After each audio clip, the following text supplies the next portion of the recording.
இந்த அன்னம் சீரியல்ல வந்து அன்னம் மொக்கைக்கு மேல மொக்கையா வாங்கிக்கிட்டே இருங்காங்க அப்படிதாங்க நம்ம வந்து சொல்ல முடியும். ஏன் அப்படி நான் சொல்றேன்னா, உண்மையிலே இந்த கதை எதை நோக்கி போகுதுன்னு எனக்கே தெரியல. பாக்குற உங்களுக்காவது ஏதாவது தெரியுதா அப்படின்னு தயவு செஞ்சு கொஞ்சம் கமெண்ட் பண்ணுங்க. என்ன நடக்குது ஆக்சுவலி? ரம்யா வந்து தான் நினைச்ச எல்லா விஷயத்தையுமே சாதிச்சுக்கிட்டு இருக்க பக்காவா. அதுக்கு துணையா இந்த சரவணன், செண்பகம் எல்லாருமே கூட வந்து அவங்களுக்கு ஜாலரா அடிச்சுக்கிட்டு இருக்காங்க. ஆனா சீரியலோட ஹீரோயின் அன்னத்துக்கு என்ன சப்போர்ட் இருக்குங்க? அவங்க மாமா இருக்காரு, புருஷன் கார்த்திக் இருக்கான், இருந்துமே அவளால எதுவும் பண்ண முடியல. எல்லாத்துக்குமே வந்து பொறுமையா இருங்க மாமா, பொறுமையா இருங்க சின்னதா, இதையே தான் வந்து சொல்லிக்கிட்டு இருக்கா. எதுக்காக இதை சொல்லணும்?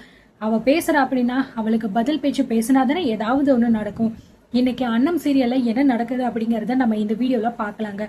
முதலாவது விஷயமா, ரம்யா வீட்டுக்கு வந்த அன்னைக்கே இந்த செண்பகம் பாத்தீங்க அப்படின்னா ஒரு டயலாக் போடுவா.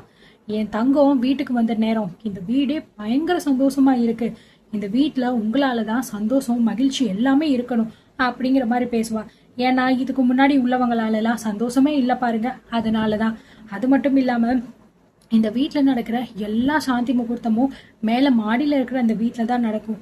ஆனா அந்த புடவைக்காரி வந்ததுக்கு அப்புறம் அது அவளே குடுத்தனம் பண்ணிக்கிட்டு இருக்கா. அதனால இப்ப உங்களுக்கு வேற ரூம் தான் பாக்கணும் அப்படிங்கிற மாதிரி இங்க பாத்தீங்கன்னா இவ சொல்லியிருப்பா. ஆஹா, நமக்கு கிடைச்சதுடா ஒரு பாயிண்ட் அப்படின்னு சொல்லிட்டு ரம்யாவுக்கு சொல்லவா வேணுங்க. உடனே ரம்யா பாத்தீங்க அப்படின்னா, இல்ல ஆன்டி, எல்லாருக்குமே எப்படி வந்து சாந்தி முகூர்த்தம் அந்த ரூம்ல நடந்துச்சோ அதே போலதான் எங்களுக்கும் நடக்கணும். நீங்க எப்படி உங்களோட குடும்பம் நல்லா தழைச்சு செழிச்சு வரணும்னு நினைக்கிறீங்களோ அதே மாதிரி தானே நாங்களும் வந்து நினைப்போம்.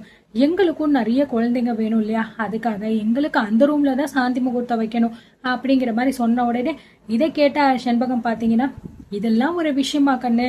நான் என்ன நினைக்கிறேனோ அது இந்த வீட்டுல இவ்வளவு நாள் நடந்துகிட்டு இருக்கு. இப்போ நீ என்ன நினைக்கிறியோ அது எல்லாத்தையுமே செஞ்சு வைக்க வேண்டியது என் பொறுப்பு.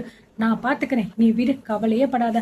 அந்த புடவைக்காரி அன்னத்தை அந்த ரூமை விட்டு நம்ம வெளியே துரத்திட போறோம், அவ்வளவுதானே, இதை நான் பாத்துக்கிறேன் அப்படின்னு சொன்னோடனே ரம்யா பாத்தீங்க அப்படின்னா பயங்கரமா வில்லத்தனமா ஒரு சிரிப்பை வந்து சிரிச்சு முடிச்சிடுறாங்க. அதுக்கப்புறம் பாத்தீங்கன்னா சரவணனுக்கு ஒரே குஷி தாங்க. ஏன்னா இன்னைக்கு வந்து சாந்தி முகூர்த்தம் நடக்க போறது இல்லையா, அதனால வந்து சரவணன் பயங்கரமான குஷியில தான் வந்து இருப்பாரு. அக்கா நமக்கு இன்னைக்கு ஃபர்ஸ்ட் நைட்டுடா அப்படின்னு சொல்லிட்டு. ஆனா ரம்யாவுக்கு தான் தெரியும், என்னடா நீ இதெல்லாம் நினைச்சுக்கிட்டு இருக்க, இதெல்லாம் நடக்கவே நடக்காதுடா அப்படிங்கிற மாதிரி பாத்தீங்க அப்படின்னா நடக்க போகுதுங்க. இப்போ ஒரு வழியா வந்து எப்படியும் அந்த செண்பகம் வந்து தான் நினைச்சதை சாதிச்சுட்டா. கார்த்தியையும் அன்னத்தையும் தூக்கி வெளியே போட்டாங்க. ஒரு வழியா வந்த முத நாளே இங்க ரம்யாவுக்கு பாத்தீங்கன்னா அப்படியே உடம்பு முழுக்க குழு குழு குழுன்னு இருக்கும். அப்படியே இப்ப பாத்தீங்க அப்படின்னா கார்த்தி வந்து ரொம்ப சோகமா வந்து ஒரு ஓரமா வந்து உட்காந்துக்கிட்டு இருக்கிறத பார்த்த ரம்யா வந்து, டேய் கார்த்தி, நீ என்னென்ன பண்ண என்னையா, என்னை லவ் பண்றேன்னு சொல்லி கல்யாணம் பண்ணிக்கிறேன்னு சொல்லிட்டு என்னை ஏமாத்தி எனக்கு என்ன இப்படி ஏமாத்திட்டு இப்போ நீ அந்த புடவைக்காரை கூட எப்படி சந்தோஷமா வாழ்றேன்னு நானும் பாக்குறேன்டா அப்படின்னு சொல்லிட்டு வந்து இங்க பாத்தீங்கன்னா ரம்யா தனக்குள்ளேயே திமுறா பேசிக்கிட்டு இருக்கா. இதெல்லாம் ஆரம்பம் தான், இன்னும் கொஞ்ச நாள்ல உங்க ரெண்டு பேரையும் நான் என்ன பண்றேன்னு மட்டும் பாருங்க அப்படிங்கிற மாதிரி பயங்கர கோபமா அப்படியே வில்லத்தனத்தின் உச்சத்திலேயே போயிட்டு இங்க ரம்யா வந்து மனசுக்குள்ளேயே நினைச்சுக்கிட்டு இருக்காங்க. அதுக்கப்புறம் பாத்தீங்க அப்படின்னா இங்க செண்பகம் வந்து ரம்யா கையில வந்து பால் செம்ப கொடுத்துட்டு, நீ போ தங்கம், மேல சரவணன் மேலதான் இருக்கான் அப்படின்னு சொல்லிட்டு இங்க இவனை அனுப்பி வச்சிடறாங்க. இந்த பக்கம் கார்த்தி ரொம்ப சோகமா இருக்கிறத பார்த்தானோ, என்ன சின்னதா என்னாச்சு, எதுக்காக இப்படி சோகமா உட்காந்துருக்கீங்க அப்படின்னு சொல்லிட்டு வந்து கேட்க, இல்லண்ணோ நான் என்ன சொல்றது அப்படின்னு எனக்கு தெரியல. வந்த முத நாளே அந்த ரம்யா பண்ற அநியாயத்தை பாத்தியா நீனு? இந்த அம்மா என்னடானா எப்ப பார்த்தாலும் தங்கம் தங்கம்னு தலையில தூக்கி வச்சு ஆடிக்கிட்டு இருக்காங்க.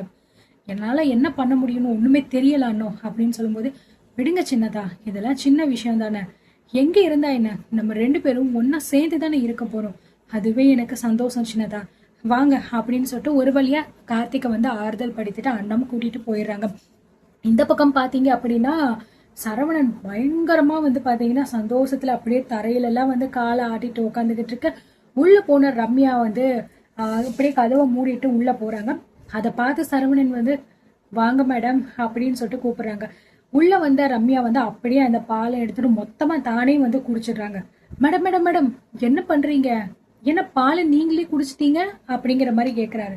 வேற என்ன பண்றது சரவணன், எனக்கு பசிச்சிச்சு அதனால நான் குடிச்சேன், நான் எப்பயுமே இதெல்லாம் பண்றதுதான் அப்படின்னு சொல்லிட்டு ரம்யா சொல்ல, அது இல்ல மேடம், சரி விடுங்க, சரி வாங்க வந்து பக்கத்துல உட்காருங்க, நம்ம ஆரம்பிக்கலாமா அப்படின்னு சரவணன் கேட்க, என்னது ஆரம்பிக்கலாமாவா, என்ன சொல்றீங்க சரவணன் நீங்க அப்படின்னு சொல்லிட்டு இங்க பாத்தீங்கன்னா ரம்யா சொல்ல, என்ன மேடம் இன்னைக்கு நமக்கு சாந்தி முகூர்த்தம் இல்லையா அப்படின்னு சொல்ல, என்ன சரவணன் நான் சொன்னது உங்களுக்கு மறந்துருச்சா? கல்யாணத்துக்கு முன்னாடியே நான் உங்ககிட்ட என்ன சொல்லியிருந்தேன்? இந்த கல்யாணம் பண்றதே அந்த புடவைக்காரி அன்னத்தையும் கார்த்திகையும் பழி வாங்கணும் அப்படிங்கிறதுக்காக தான். உங்க கூட எல்லாம் சேர்ந்து வாழ்றதுக்கு கிடையாது. என்ன தொடணும் அப்படின்னா என்னோட பெர்மிஷன் இருக்கணும். அப்படி இல்லாம நீங்க வந்தீங்க, நான் என்ன பண்ணுவேன்னு எனக்கு தெரியாது சரவணன் அப்படின்னு இங்க ரம்யா பயங்கர கோபமா கேக்குறத சரவணன், ஐய என்ன இவ இப்படி இருக்காளே, இதுக்குதான் நம்ம அம்மா கிட்ட அப்பதே சொன்னோம். அம்மா என்னடானா எல்லாம் மாறிடும் அப்படி இப்படின்னு சொல்லிட்டு அனுப்பி வச்சுட்டாங்க. ஆனா இவங்க என்னடானா இப்படி பேசிக்கிட்டு இருக்காங்களே. அது இல்ல மேடம், நான் சொல்றத சரவணன் இங்க பாருங்க, இதையும் மீறி நீங்க ஏதாவது ஒண்ணு பண்ணீங்க, இந்த ரூமை விட்டு நான் வெளியே கிளம்பி போயிருவேன், அவ்வளவுதான் அப்படின்னு சொன்னோன்னே, இல்ல இல்ல மேடம் பரவாயில்ல மேடம் அப்படின்னு சொல்லிட்டு வந்து சரவணனும் வந்து அப்படியே ஒரு பக்கம் யோசிச்சுக்கிட்டு இருக்க.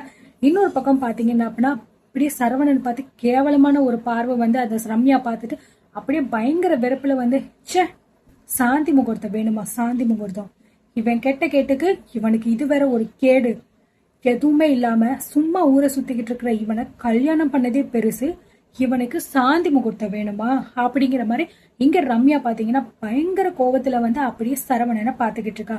இதுக்கப்புறம் என்ன நடக்க போகுது அப்படிங்கறத நீங்க தெரிஞ்சுக்கணும்னா நம்ம சேனல்ல சப்ஸ்கிரைப் பண்ணிட்டு லைக் பண்ணிக்கோங்க, ஷேர் பண்ணிக்கோங்க.